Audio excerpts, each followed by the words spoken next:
প্রত্যেকটা মানুষেরই একটা পরিচয় বিল্ড করাটা খুব জরুরি। 1-2% কিছু বেকার পাবই। বংশ পরম্পরায় যে সম্পত্তি ভাগের যে একটা ব্যাপার থাকে, এটা চিন্তা ভাবনার কারণে অনেক জেনারেশনের অনেক ছেলে মেয়েই হচ্ছে কাজ করে না। আমার বাবা বলেছে যে পড়াশোনা করতে হবে, ভালো রেজাল্ট করতে হবে। একটা কাজ করার আগ পর্যন্ত জানি না যে ওই কাজটা আমার জন্য কতটা সুইটেবল। পড়াশোনা শেষ করে চাকরি করে তুমি বিয়ে করো। আমার বড় 3 বোন বাবার বাধ্যগত, কখনোই বাধ্যগত ছিলাম না। আমার মা আমাকে একদিন বলে যে তোকে আমি পালতে পারবো না। অবাধ্য মেয়ে, কোনো কিছু চেয়েই সহজে আমি পেতাম না। লাইফে একটা টাইমে গিয়ে আমি রিয়েলাইজ করছি যে আমার কথা আমি না ভাবলে আর কেউ ভাববে না। অনেকদিন যাবত আপুর সাথে কথা বলতেছিলাম যে আপুর সাথে আসলে একটা পডকাস্ট করি, একটা আড্ডা দেই আর কি। হ্যাঁ, পডকাস্ট বললে, ইন্টারভিউ বললে আসলে জড় সড়ো চলে আসে যে কি একটা হবে, কি একটা ব্যাপার স্যাপার। আমরা আড্ডা দেবো আর কি। তো প্রথমে আপনার পরিচয়টা শুনি, তারপরে কথা বলি। শিওর। হ্যালো এভরিওয়ান, আমি রমা। আমি রাইট নাও ইয়েচেন টেক্সটাইল কর্পোরেশনে সাপ্লাই চেন অ্যান্ড এক্সিকিউটিভ মার্কেটিংয়ে আছি। Basically I am from Barishal. আমার জন্ম খুলনাতে, দেন বাবা গভর্নমেন্ট জব করতেন। তো সেই সুবাদে হচ্ছে বরিশালে এসে বাবা রিটায়ারমেন্ট করেন। তো আমার বড় হওয়াই বরিশালে। তো এখন অনার্স 4th ইয়ার রানিং চলছে, পাশাপাশি জব করছি। 4 বছর অনলাইন বিজনেস করেছি, সাথে রিয়েলমি এবং শাওমি স্মার্টফোন কোম্পানিতেও হচ্ছে 1 বছর জব করেছি। তো ঢাকাতে শিফট হলাম 4-5 মাস হলো আর কি। So life update. খুবই ভালো। আপনার সাথে আমার যখন কথা হয় তখন আমি একটা প্রফেশন বা স্কিল নিয়ে আমি আসলে একটা পডকাস্ট করতে চাচ্ছি। তো প্রথম অনুভূতিটা আপনার কি ছিল আসলে? আমি যদিও লিঙ্কডইনে আপনার সাথে পরিচয় হয়েছে লিঙ্কডইনের মাধ্যমে। আমি লিঙ্কডইনে আপনার সাথে পরিচয় হওয়ার 1 সপ্তাহ 2 সপ্তাহ আগেই বেসিক্যালি আমি অ্যাকাউন্টটা খুলেছিলাম। এবং আমি লিঙ্কডইনে নতুন, সেই সুবাদে একটা সোশ্যাল মিডিয়ার থ্রুতে এত বড় একটা, আমি বলবো এটা বড়ই, কারণ ধীরে ধীরে তো গ্রো করবে, তাই না? তো আপনার সাথে পরিচয় হওয়া এবং অনুভূতি আমার কাছে ভালো লেগেছে, কারণ ছোট থেকে আই থিঙ্ক শুরু করার যে ব্যাপারটা, এটা আমরা সবাই একটা জড়তা কাজ করে। কিন্তু যখন আমরা মানুষের সাথে কথা বলি, পরিচয় হয়, আর 10টা মানুষের সাথে আমরা মিশি, কথা বলি, তখন বেসিক্যালি প্রত্যেকের লাইফ স্ট্রাগল অথবা লাইফ স্টোরি জানলে আমাদের নলেজটা বাড়ে। সো সেই সুবাদে আপনার সাথে পরিচয় হলো, আপনার সম্পর্কে আমি জানতে পারলাম, এবং it's pleasure to B here in this show and I am really honoured. আচ্ছা, আমি এত প্রশংসা করলে লজ্জা পাবো, কারণ আমি হচ্ছে খুবই হয়তোবা ক্যামেরার পেছনে কাজ করি। আমি যতটুকু জানি, জানাটাকে আরো একটু প্রসারিত করি এবং মানুষ একটু জানুক। আমার ভালো লাগে আসলে। আমি চাই পজিটিভিটি ছড়াতে, সবাই জানুক। তো উদ্যোক্তার ব্যাপারটা আসলে আসলেই প্রথম আসলে কোন কথাটা আপনার মাথায় আসে? আমাদের প্রত্যেকের একটা ইন্ডিভিজুয়াল পার্সোনালিটি আছে। আমরা ব্যক্তিত্ব আমাদের প্রত্যেকের আলাদা। সো এই ব্যক্তিত্বের নাম কিন্তু একটা দেওয়া উচিত। আই থিঙ্ক আমাদের প্রত্যেকেরই, আমরা যে পৃথিবীতে এক্সিস্ট করছি আমাদের কাজের থ্রুতে করছি। আমরা কাজ করি, 10টা মানুষ সেই কাজের থ্রুতে আমাদেরকে চেনে, এবং সেই কাজের থ্রুতেই মানুষ, আমরা ছোট হোক বা বড় হোক, আমরা নামটাকে হচ্ছে পরিসর করি। সো প্রত্যেকটা মানুষেরই একটা পরিচয় বিল্ড করাটা খুব জরুরি। তো সেটা চাকরির ক্ষেত্রে হোক, সেটা ব্যবসার ক্ষেত্রে হোক। কিন্তু চাকরির ক্ষেত্রে যেটা হয় যে অন্যের কাছে আমরা দায়বদ্ধ থাকি, কিন্তু যারা উদ্যোক্তা হিসেবে কাজ করে, তারা নিজেদের পরিচয়টা ধীরে ধীরে বিল্ড আপ করতে পারে, এবং নিজের পাশাপাশি সমাজের 8-10টা মানুষকে তারা সাহায্য করতে পারে। সেটা জ্ঞানের থ্রুতে হোক, সেটা কাজের থ্রুতে হোক, সেটা নিজের কিছু কাজের মাধ্যমে মানুষকে চেনা জানার ক্ষেত্রে হোক। সো প্রত্যেকটা মানুষকেই আসলে নিজের পরিচয়টা বিল্ড করাটা খুব জরুরি, এবং এই পরিচয়টা বিল্ড আই থিঙ্ক উদ্যোক্তার মাধ্যমেই এটা করাটা খুবই ইজি। যেটা হচ্ছে আর 10টা প্রফেশনের চাইতে, আমি বলবো না যে উদ্যোক্তা হওয়াটা ইজি, কিন্তু উদ্যোক্তার মাধ্যমে আসলে পরিচয় বিল্ড করাটা ইজি। যতই বলি যে আসলে উদ্যোক্তা হওয়াটা ভালো, চাকরি না করে, আসলে এটা কতটা সহজ আপনার কি মনে হয়? আচ্ছা, আমার যেহেতু একাডেমিক ব্যাকগ্রাউন্ড হচ্ছে ইকোনমিক্স, সো আমার স্ট্যাটিস্টিক্স নিয়ে কিছুটা হলেও আইডিয়া আছে। আমার একাডেমিক নলেজ থেকে যতটুকু জানতে পেরেছি সেটা হচ্ছে আমরা প্রত্যেকটা দেশেই 100% নাগরিককে জনশক্তিতে রূপান্তর করাটা আসলে সম্ভব না। সেখানে 1 থেকে 2% কিছু বেকার আমরা পাবই, প্রত্যেকটা দেশে এটা স্বাভাবিক। এই বেকারত্বটা আসলে স্বাভাবিক। যখন এই বেকারত্বটা ধীরে ধীরে বাড়তে থাকে, একটা জনশক্তি যখন বেকার হয়ে অচল হয়ে থাকে, তখন সেই দেশের ইকোনমিক্যাল সিস্টেমটা আসলে স্লো হয়ে যায়। তো প্রত্যেকটা মানুষের আসলে নিজের পরিচয় গড়ার ক্ষেত্রে উদ্যোক্তা হওয়াটা যতটা কঠিন, তার চাইতেও স্টেবিলিটি মেনটেন করাটা কঠিন বেশি আমার কাছে মনে হয়। স্টেবিলিটি বলতে আমরা কি বুঝতেছি? স্টেবিলিটি বলতে মানে কন্টিনিউ যে করার ব্যাপারটা, প্রসেসটা, এটা আসলে বাংলাদেশের পারপাজে একটু কঠিন। কারণ হচ্ছে আমাদের প্রথমত আমরা জাতি হিসেবে অনেক আরামপ্রিয় যেটাকে আমরা বলি, কিন্তু তার চাইতেও বেশি হেজিটেশনের ব্যাপার যেখানে আসে যে মানুষ কি বলবে। এক্স্যাক্টলি। আমি শুধুমাত্র যে মেয়েদের কথা বলবো যে মেয়েদেরই উদ্যোক্তা হতে হবে, ছেলেদের প্রয়োজন নেই, বিষয়টা এমন না। প্রত্যেকটা মানুষেরই হচ্ছে নিজের আইডেন্টিটি ক্রিয়েট করাটা খুব জরুরি, সেটা ছেলে হোক মেয়ে হোক। আমাদের মধ্যে একটা বংশ পরম্পরায় যে সম্পত্তি ভাগের যে একটা ব্যাপার থাকে, এইটা চিন্তা ভাবনার কারণে অনেক জেনারেশনের অনেক ছেলে মেয়েই হচ্ছে কাজ করে না। আমি যদি আমার ফ্যামিলির কথা বলি, আমার বাবা সিভিল ইঞ্জিনিয়ার ছিলেন, 2004-এ রিটায়ার্ড করেছেন উনি। এখন অবধি উনি কিছু করেনি, মানে রিটায়ারমেন্টের পরে। আমরা 4 বোন, আমি সবার ছোট। তো আমার বড় 3 বোনের প্রত্যেকেই একটা রুলস মেইনটেইন করেছে। আমার বাবা বলেছে যে পড়াশোনা করতে হবে, ভালো রেজাল্ট করতে হবে, এরপরে চাকরি করতে হবে, তারপরে বিয়ে পরের ব্যাপার। এই দিক থেকে আমি লাকি। এর আগে আমরা যে ভুলটা করি, আমরা কিন্তু একটা কাজ করার আগ পর্যন্ত জানি না যে ওই কাজটা আমার জন্য কতটা সুইটেবল। হ্যাঁ, সাপোজ আমি ভাবতেছি যে আমি হচ্ছে টিচার হব, আমি ভাবতেছি আমার স্বপ্ন, কিন্তু আমি যখনই সাধনা করার পর টিচার হলাম, তখন আমার মনে হচ্ছে যে বিরক্তিকর, একই জিনিস পড়াইতে হচ্ছে, স্টুডেন্টদের সাথে বকাবকি করা লাগতেছে। হ্যাঁ, এটা কিন্তু হয়ে থাকে। ডিরেকশনও কারো কাছে পাই নাই, আমাকে এক্সপেরিমেন্ট করতে হয়েছে।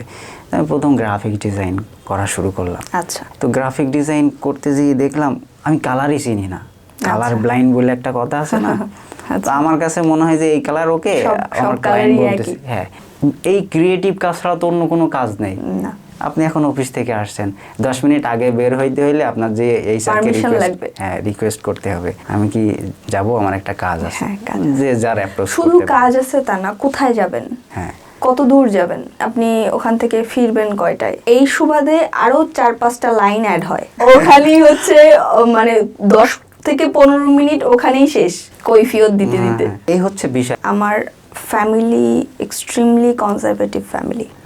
আমার স্পেশালি আমার বাবা বড় 3 বোনকে যেভাবে ওয়ে দেখায় দিছে যে হচ্ছে পড়াশোনা শেষ করে তারপরে হচ্ছে চাকরি করে তারপরে তুমি বিয়ে করো, সেটা তোমার পার্সোনাল ব্যাপার, কিন্তু পড়াশোনাটা শেষ করতে হবে। আমিও ক্লাস 10 অবধি, এসএসসি অবধি কিছুই ঠিক ছিল, নর্মাল, খুব একটা যে বাধ্যগত আমি ছিলাম তা না। আমার বড় 3 বোন বাবা মায়ের বাধ্যগত ছিল। মা আসলে একটু লিবারেল, শান্ত স্বভাবের, কিন্তু আমার বড় 3 বোন বাবার বাধ্যগত। আমি কখনোই বাধ্যগত ছিলাম না, যেটা সত্যি কথা। এবং এটা আমার বলতে আসলে লজ্জা নেই, কারণ আমি ছোট থেকেই জানার যে চেষ্টা, মানে খুবই চঞ্চল প্রকৃতির ছিলাম আমি, মানে এতটাই অস্থির এবং এতটাই ডানপিটে ছিলাম। আমার মা আমাকে একদিন বলে যে তোকে আমি পালতে পারবো না, তুই যদি এরকম করিস মানে চোখের পলকের মধ্যে একটা দুর্ঘটনা ঘটায় ফেলবি। মানে এক কথায় দোষী, মানে ওয়ান কাইন্ড অফ, মানে একটু অস্থির, একটু না অনেক বেশি চঞ্চল ছিলাম আর। বাবার কথা খুব একটা না শোনার কারণে বাবাও আবার ফোর্স করতো না, ওকে ওর মতো ছেড়ে দিছি, এরকম একটা ব্যাপার। নিজেকে জানার যে একটা ব্যাপার, হ্যাঁ, নিজেকে চেনার যে একটা ব্যাপার, এই চেনাটা আসলে শুরু হয়েছে আমার প্রাইমারি স্কুলের টিচারদের থেকে। কারণ তারা, আমি ক্লাস ক্যাপ্টেন ছিলাম তখন, আমার বলতে গেলে ফার্স্ট গার্ল ছিলাম, হ্যাঁ, আমার একাডেমিক ছোটবেলায় ডিবেট করেছি, নাটকের স্টেজ পারফর্ম করেছি, দেন অ্যাথলেট, ছোটখাটো হচ্ছে খেলাধুলায় অংশগ্রহণ করেছি। তো এই যে ছোট ছোট প্রোগ্রামে অংশগ্রহণ করে যে বড় হওয়া, এরপরে আমি বুঝতে পেরেছি যে আসলে আমার দ্বারা ওই যে গদ বাঁধা যে একটা নিয়মে চলা, ওইটা আমার পক্ষে সম্ভব হবে না। তো এরপরে এসএসসি কমপ্লিট করার পর আমি বাবাকে বলেছিলাম যে আমাকে একটা কম্পিউটার কিনে দাও, আমি কম্পিউটারে কিছু একটা করতে চাই বা কম্পিউটার আমি শিখতে চাই। এটা কত সালে? এটা 2016। ও আচ্ছা। আমার এসএসসি ব্যাচ হচ্ছে 2016, কিন্তু আমার হচ্ছে 1 বছর গ্যাপ যায়। 2012-তে আমার জেএসসি দেওয়ার কথা ছিল, কিন্তু ওই বছর আমার মা অসুস্থ ছিল, যার কারণে মাকে নিয়ে বাবা ট্রিটমেন্টের জন্য হায়দ্রাবাদ চলে গিয়েছিল আমার বোর্ড এক্সামের আগে। তো 2012-তে আমি জেএসসি দিতে পারিনি, 2013-তে দিয়েছি, দ্যাটস ওয়াই আমার এসএসসি 2016। এসএসসির পরে বাবাকে যখন বললাম কম্পিউটার কিনে দাও, বাবা রাজি হলো না। স্বাভাবিকভাবেই আমি হতাশ হইনি, কারণ আমার ক্ষেত্রে বিষয়টা ওই যে অবাধ্য মেয়ে, দ্যাটস ওয়াই কোনো কিছু চেয়েই সহজে আমি পেতাম না, এরকম আর কি। হ্যাঁ, সংগ্রাম করতে হতো। এখন তো আমি নর্মালি কথা বলতেছি, মানুষের সাথে মেশা শুরু করেছি আমার বিজনেসের থ্রুতে। তার আগ পর্যন্ত একটা টাইম এমন গেছে যে আমি মানুষই সহ্য করতে পারতাম না, মানুষের সাথে কথা বলাই আমার বিরক্ত লাগতো। এনভায়রনমেন্টের কারণে দেখা গেছে যে আমি মানুষ পছন্দ করতাম না, এরকম একটা ব্যাপার ছিল। এরপর হচ্ছে ইন্টারমিডিয়েট গেল, 2018-তে পাশ করলাম, দেন ওই বছর আবার 1 বছর গ্যাপ গেছে, দেন আবার 2019-এ আবার ইন্টারমিডিয়েট ইমপ্রুভমেন্ট দিয়েছি। এরপরে অ্যাডমিশনে হচ্ছে আমি তখন পিরোজপুর আমার বড় বোনের শ্বশুরবাড়িতে ছিলাম। তো আমার টার্গেটই ছিল আমি বাসা থেকে দূরে থাকবো, দ্যাটস ওয়াই আমার গোপালগঞ্জে এবং বাগেরহাটে অ্যাপ্লাই করা। আমি বরিশালের কোনো কলেজে আমি অ্যাপ্লাই করিনি। ও, এটা কি কলেজ? হ্যাঁ, কলেজ বলতে ন্যাশনাল, জাতীয় ইউনিভার্সিটির আন্ডারে আর কি। ওকে। আমি বরিশাল থাকবো না, ওইটাই আমার মেইন ফোকাস ছিল, দ্যাটস ওয়াই আমি হচ্ছে বাগেরহাটের কলেজে অ্যাপ্লাই করেছি অনার্স, আর গোপালগঞ্জে অ্যাপ্লাই করেছি। তো দুইটাতেই হয়েছে। বাগেরহাটে ওখানে রাষ্ট্রবিজ্ঞান এসেছিল, তো আমি ওখানে ভর্তি হইনি, যেহেতু এখানে ইকোনমিক্স এসেছে, ভালো সাবজেক্ট সবাই বলতো তখন, দ্যাটস ওয়াই আমি হচ্ছে গোপালগঞ্জ। আমার কলেজটা বেসিক্যালি টুঙ্গিপাড়াতে। আপনার উদ্যোক্তা হওয়ার পেছনের গল্পগুলো একটু শুনে আসি। আমার বেসিক্যালি লাইফ সম্পর্কে ওইরকম যে থাকে না, সিরিয়াসলি কিছু করতে হবে, এইটা মাথায় ছিল যে আমি নিজের আইডেন্টিটি নিজে ক্রিয়েট করব, কিন্তু কি করব আমি ওইটা বুঝে উঠতে পারছিলাম না। তখন পর্যন্ত মাথায় আসে না, এটা 2020-এ যে করোনা আসলো, করোনার আগ পর্যন্ত আমার মাথায় কাজ করে নাই যে আমি আসলে কি করব। তবে আমি নিজে ইনকাম করব, এতটুকু হচ্ছে আমার মাথায় ছিল। করোনায় লকডাউন, সবাই বাসায় বন্দি। এরপরে আমার ফ্যামিলিতে একটু প্রবলেম হয়েছে, ইন্টারনাল প্রবলেমের কারণে আমার মধ্যে একটা ওয়ান কাইন্ড অফ জেদ চেপে গেছে।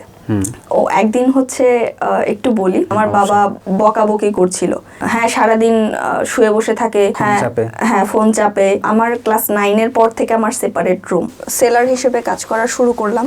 তারপর 2023 অবধি, 23-এর মাঝামাঝি অবধি মোটামুটি হচ্ছে বিজনেস রানিং ছিল। এরপরে আমার পার্সোনাল কিছু কারণবশত আমি একটু মেন্টালি একটু ডিপ ডাউনে চলে যাই, যার কারণে মেন্টালি ডিপ ডাউন বলতে ওয়ান কাইন্ড অফ ডিপ্রেশন। আমার পার্সোনাল কিছু ইস্যুর কারণে 2023-এই বেসিক্যালি হচ্ছে এটা মনে আপনি বলছিলেন যে এটা বলা যাবে না, পার্সোনাল কিছু ইস্যুর কারণে আমার মেন্টাল হেলথটা একটু ডিপ ডাউনে চলে যায়, এবং আমি এখনো সেই বিষয়টা আর কি ওভারকাম করছি, মানে কাজ করছি, পড়াশোনা চলছে, মানুষের সাথে কথা বলছি, কিন্তু একটানা 10 থেকে 15 মিনিট কারোর কথা শোনার পরে কনসেন্ট্রেশন ব্রেকডাউন পড়ে, তাই না? হ্যাঁ, এরপরে আবার ওই জিনিসটাকে রিজেনারেট করতে আমার আরো একটু টাইম লাগে, যেটা দীর্ঘ 2 বছর ধরে হয়ে আসতেছে। তো হোপফুলি এটা ওভারকাম করতে পারবো।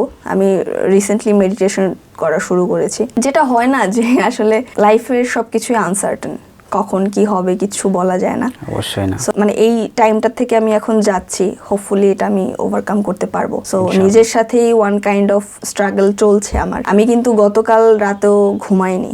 আমি রাইট নাও গতকাল সকাল বেলা ঘুম থেকে উঠেছি, এখন অবধি আমি 1 ঘন্টার জন্য আমি মানে ঘুমোতে পারিনি। তো আপনি তো অনেক স্ট্রং, মানে এখন তো সবই দেখাচ্ছে আপনাকে। সরি দেখাচ্ছে, ওই যে একটা কথা আছে না যে আমি চেষ্টা করি আমার পার্সোনাল লাইফে যতই প্রবলেম হোক না কেন সেটা আমার পার্সোনাল থাকবে। অবশ্যই। আমি যখন প্রফেশনালি কাজ করব, যখন আমি জব করছি, যখন আমি মানুষের সাথে কথা বলছি, তখন চেষ্টা করি একদম 100% কনসেন্ট্রেশন দিয়ে কথা শোনার এবং কথা বলার, যাতে ওই মানুষটা বুঝতে না পারে যে আমি প্রেজেন্ট নেই। ব্যালেন্স করতে পারে, তাদেরকে আমি স্যালুট জানাই ভাই। কেমনে সম্ভব? আমি সত্যি অবাক হই। সম্ভব আসলে 1-2 দিনে সম্ভব না। আগে আপনার মতোই ছিলাম। যখন আমি বুঝতে পারলাম যে আমার স্যাড পার্টটা দুনিয়ার লেনাদেনা নাই, দুনিয়ার সাথে, দুনিয়ার মানুষের সাথে কোনো লেনাদেনা নেই, কোনো কানেকশন নাই, কোনো কানেকশন নেই। আপনি ফিনান্সিয়ালি স্ট্রাগল করছেন, সেখানে আপনি 2 টাকা মানুষের কাছে চাইবেন, আপনি কজনের কাছ থেকে পাবেন না। ওটা আপনাকেই অ্যারেঞ্জ করতে হবে, হাত পা মানে চালায়ে, হ্যাঁ, বাইরে বের হয়ে মানুষের সাথে কথা বলে, কাউকে কিছু হেল্প করে কারোর কাছ থেকে কিছু নেওয়ার ব্যাপারটা, দেন আপনি আবার কিছু দিবেন। এই যে গিভ অ্যান্ড টেকের যে ব্যাপারটা, আমরা সবাই গিভ অ্যান্ড টেক ভাবেই চলছি। কিন্তু যেটা বলছিলাম যে আমি আগে এরকম ছিলাম না। আমি আগে একটুতেই হচ্ছে অনেক বেশি টেনশন করতাম, অনেক বেশি আমার ডিপ্রেশন। এটা 2011 পর্যন্ত আমার ছিল। এরপরে যখন ফ্যামিলি কিছু ইস্যুর কারণে যখন আমি বুঝতে পারলাম যে আমার ফ্যামিলির কাছে নর্মালি মেয়েদের সার্কামস্ট্যান্সটা একটু ডিফারেন্ট হয় ছেলেদের থেকে, কারণ আপনারা হচ্ছে বাসায় কোনো প্রবলেম হলে হঠাৎ করে বাইরে বের হয়ে গিয়ে বন্ধুর বাসায় থাকতে পারেন। হ্যাঁ, কিন্তু মেয়েদের ক্ষেত্রে কিন্তু এটা সম্ভব হয় না, সবসময় সম্ভব হয় না, এবং সবার ক্ষেত্রে সেটা সম্ভব হয় না। মানে জাস্ট একটু পজ দেন না, মানে আসলে এভাবে কয়জন ভাবে? ভাবা যায় জিনিসটা? না, এটা ভাবা যায় না, কঠিন ব্যাপার, খুবই কঠিন। এবং ওই আপনি চোখের সামনে দেখতেছেন যে আপনার ফ্যামিলিতে বড় ধরনের একটা রাজনৈতিক ব্যাপার স্যাপার চলতেছে, হোম পলিটিক্স যেটাকে বলি, কিন্তু আপনি কিছু বলতে পারতেছেন না। এবং যখন আপনি রিয়েলাইজ করবেন যে আমার কথা বলতেছি, যখন আমি রিয়েলাইজ করলাম যে আমার ফ্যামিলির কাছে আমার চাইতে সোসাইটি ইম্পর্টেন্ট, তখন আমি আসলে ফ্যামিলি থেকে একটু মানে স্পেস নেওয়া শুরু করি। তখন থেকেই বেসিক্যালি আমি নিজের কথা ভাবা শুরু করি। কারণ লাইফে একটা টাইমে গিয়ে আমি রিয়েলাইজ করছি যে আমার কথা আমি না ভাবলে আর কেউ ভাববে না, আর কেউ ভাববে না। একবারে সঠিক। হ্যাঁ, তো ওই থেকেই মেন্টালি নিজেকে বুঝিয়ে অনেকভাবে নিজেকে বুঝিয়ে এই পর্যন্ত এখন সৃষ্টিকর্তার আশীর্বাদে আমি আমার পার্সোনাল লাইফে দুমড়ে মুচড়ে শেষ হয়ে যাক, স্টিল আমি যখন আমার রুম থেকে বাইরে বেরোবো আমার ফেসে সবসময় একটা হাসি থাকবে, এবং আমি মানুষের সাথে চেষ্টা করি হেসে কথা বলার জন্য। সেটা আমি দেখতেছি, এটা খুব ভালো।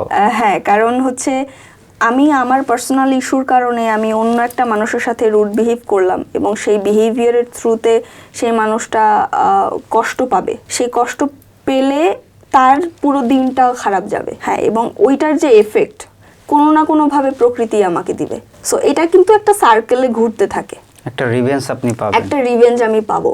আমি আজকে আপনার সাথে উইদাউট এনি রিজন মিসবিহেভ করলাম, অথবা হচ্ছে উইদাউট এনি রিজন আপনাকে কোনো একটা বিষয় নিয়ে ক্ষতি করলাম, কোনো না কোনোভাবে ওটা সার্কেলে আমার কাছে আসবে। এই ব্যাপারটা আসলে আমি বিলিভ করি, পার্সোনালি আমি বিলিভ করি যে আমি আমার পার্সোনাল কোনো কিছু খুবই কম আমি আমার ফ্রেন্ডের মধ্যে কাউকে শেয়ার করছি, অথবা আমি করিনি। ওটা আমি আমার মধ্যে রাখি, মধ্যে থাকলে ওটা সেফ থাকবে। কোনো একটা ইনফরমেশন যদি আমি অন্য কাউকে বলি, সেক্ষেত্রে ওইটার সূত্র ধরে হয়তো আরও 10টা জায়গায়, আরও 10টা কানে সেটা যাবে, এবং সেটার থ্রুতে মানুষ একটা দুর্বলতার সুযোগ নেওয়ার চেষ্টা করবে। সে কথা বলতে গেলে আমাদের ভিতরে যে কথাগুলো থাকে ওগুলো অটো বের হয়ে চলে আসে আসলে, তখন আর ওই কোনো বাধ্যবাধকতা থাকে না। যখন এটা উন্মুক্ত একটা কথা বলার জায়গা আমি মনে করি। হ্যাঁ হ্যাঁ এগুলো বললে অনেকটা হালকা লাগে, হ্যাঁ অনেকের সাথে বলা যায় না, বলা শেয়ার করা যায় না, এবং এটা খুব মানে সব জায়গা থেকে কিন্তু শিক্ষা নেওয়া যায়। হ্যাঁ তা তো অবশ্যই। এটা আসলে যারা ভাবে, যারা এই জিনিসটা বোঝে, তারা ঠিকই আসলে পজিটিভিটি খুঁজে বের করে সবকিছু ফেলে। আসলে পজিটিভিটিটা আমাদের মস্তিষ্ক থেকে আমাদের বডিতে এফেক্ট ফেলে। এটা সাইকোলজিক্যাল একটা সাইকেল। আপনি যত পজিটিভ চিন্তা করবেন আপনার লাইফে তত পজিটিভ হবে। আপনি আপনার মস্তিষ্কে যত পজিটিভিটি আপনি এন্ট্রি দিবেন তত আপনার লাইফে ভালো কিছু চলবে এবং আপনার নিজের সেলফ গ্রোথটা বাড়বে। এখানে আমার মনে হয় এটা দিয়ে মেন্টাল স্যাটিসফ্যাকশনটা পাওয়া যাবে। হ্যাঁ অবশ্যই। আপনি যদি মেন্টাল হেলথটা ঠিক না রাখেন সেক্ষেত্রে আপনি যেটা বললেন যে আপনার কাজে প্রভাব পড়বে, আপনার পার্সোনাল লাইফেও প্রভাব পড়বে এবং প্রত্যেকটা মানুষকে আপনি কোনো না কোনোভাবে হার্ট করবেন। আমি যেটা বললাম যে শুরু করেছি 2020-এ, আমি 2023 অবধি রানিং চলছিল, আমার অনলাইন পেজও চলছিল, আমি শোরুমে জবও করেছি অ্যাট দ্য সেম টাইম। এবং 2023-এ যেটা বললাম যে পার্সোনাল কিছু কারণে আমি কাজ করছিলাম। আমি 2023-এ একবার ঢাকাতে এসে আমার প্রোডাক্ট নিয়ে আমি বরিশাল ব্যাকও করছিলাম, কিন্তু কাজ করতে পারিনি, কাজ কন্টিনিউ আমি করতে পারিনি। এমন হয়েছে, আমি আসলে কি বলবো, লাইভ সব কিছু প্রিপেয়ার করে আমি লাইভের সামনে বসছি, আমার হঠাৎ কান্না পাইছে, মানে আমি কান্না করে দেবো এরকম একটা অবস্থা। ওই মুহূর্তে আমি ক্যামেরাটা অফ করে আমি সেই লাইভ আর কন্টিনিউই করতে পারিনি, ওটা ওখানে স্টপ হয়ে গেছে। এটার কারণ কি ছিল? যে বললাম পার্সোনাল ইস্যু। তো পার্সোনাল ইস্যুর কারণে আমি বেসিক্যালি হচ্ছে কাজটা আর আগাতে পারিনি। এভাবে করে 8 মাস বলতে গেলে আমি বেকার ছিলাম। তো ওই টাইমটাতে আসলে আমার বেস্ট ফ্রেন্ড ও হেল্প করেছে। হ্যাঁ, ওর নাম মাওয়া, শি ইজ গার্ল আর কি। মাওয়া হাওয়ার মতো জীবনে হেল্প করেছে। তো এটা ওর সাথে যখন আমি কথা বলতাম তখনই আমাকে বলতো যে তোর যখন খারাপ লাগবে আমাকে ফোন দিবি, তাতে রাত যে কয়টা বাজুক কোনো সমস্যা নেই। তো ওর কারণে বেসিক্যালি আমি একটু নর্মাল লাইফে ব্যাক করতে পেরেছি। তো 8 মাস বেকার থাকার পরে যখন বেকার ছিলাম আমি, তখন আসলে রিয়েলাইজ করতে পারছি যে একটা ব্যস্ত জীবন থেকে হঠাৎ করে মানে ধপাস করে মাটিতে আশ্রে পড়ার যে একটা পেইন, ওইটা যে কিরকম লাগে, হ্যাঁ ওইটা তখন আমি ফিল করছি। তো এরপরে আমি সিদ্ধান্ত নিলাম যে আমি ঢাকা শিফট হব। 6 মাসের একটা টার্গেট ছিল। এই 6 মাস আমি মোটামুটিভাবে আমি বাসায় জানাইনি, বাসায় কোনোভাবে আমি জানাইনি। বাসা থেকে কোনো হেল্প নিচ্ছেন না আপনি? বাসা না, হ্যাঁ অবশ্যই আমার মায়ের সাথে আমার যোগাযোগ আছে। আচ্ছা। তো আমি এখানে আরেকটু মানে গ্যাপ হয়ে গেছে, সেটা হচ্ছে 2022-এ আমি ফ্যামিলি থেকে সেপারেট হয়েছি। আমার বাবা মা এবং আমি বরিশালেই থাকতাম, কিন্তু সামহাউ ফ্যামিলি ইস্যুর কারণে আমি হচ্ছে 2022-এ ফ্যামিলি থেকে সেপারেট হয়েছি এবং হয়ে আমি ম্যাচে থাকা শুরু করেছি। তো তখন বিজনেসও চলছিল, আমি শোরুমে একটা জব করতাম রিয়েলমি কোম্পানিতে, ওখানেও আমি জব করছিলাম। দেন আমার আবার বিজনেস চলছিল, মোটামুটি সব কিছুই ভালো চলছিল। এরপরে 2022 থেকে 2024 পর্যন্ত বরিশালে স্টে করি। দেন 2024-এর জুলাইতে আমি হচ্ছে ঢাকাতে শিফট করি। 6 মাসের একটা টার্গেট নিয়ে আমি নিজের মতো করে হচ্ছে গুছিয়ে তারপরে হচ্ছে ঢাকাতে আমি শিফট করি। তো মোটামুটি 2020 থেকে 2023 অবধি বলা চলে আমার বিজনেসটা হচ্ছে রানিং ছিল। এরপর হচ্ছে আমি ঢাকাতে আসার পরে জব অ্যাপ্লাই করি অ্যান্ড দেন লাকিলি আমার টেক্সটাইল কর্পোরেশনে হয়ে যায়। খুবই আনন্দের খবর আসলে আপনার জন্য। হ্যাঁ, এটা আসলে আপনি চেষ্টায় ছিলেন, এটা বলা যায়। চেষ্টায় ছিলাম এবং বললাম না যে আমি কাজের মধ্যে আমি ব্যস্ত থাকবো, আমি বসে থাকবো না। মানে এই মেন্টালিটিটা ভোলানোর চেষ্টা করতেছিলেন যে না কিছু না, কোনো ব্যাপার না, যা হইছে নতুন ভাবে কিছু ভাববো। হ্যাঁ, নতুন ভাবে কিছু ভাববো এবং লাইফে যে ব্যস্ত হওয়ার যে ব্যাপারটা। একটু আমরা পজ দিই। বিষয়টা হচ্ছে দেখেন, ঠিক এই জায়গায় এসে অনেক মানুষ কিন্তু থেমে যায় এবং তাদের জীবনে নানান কিছু ঘটে, হ্যাঁ হ্যাঁ, যেগুলো আমরা দেখি হয়তো বা সেইভাবে প্রকাশ পায় না।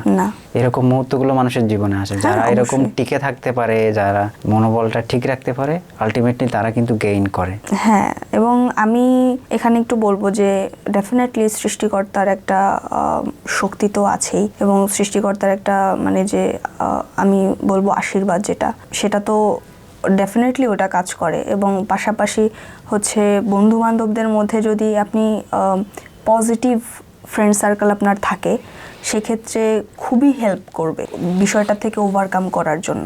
বন্ধু বান্ধবী বানানোর ক্ষেত্রে দেখতে হয় তার আসলে মেন্টালিটি কেমন, সে কতটা পজিটিভ। এক্স্যাক্টলি। এটার একটা আমি কোথাও একটা কোট পড়েছিলাম যে একটা বন্ধু পুরো লাইব্রেরির সমান, মানে একটা সঠিক বন্ধু পুরো একটা লাইব্রেরির সমান।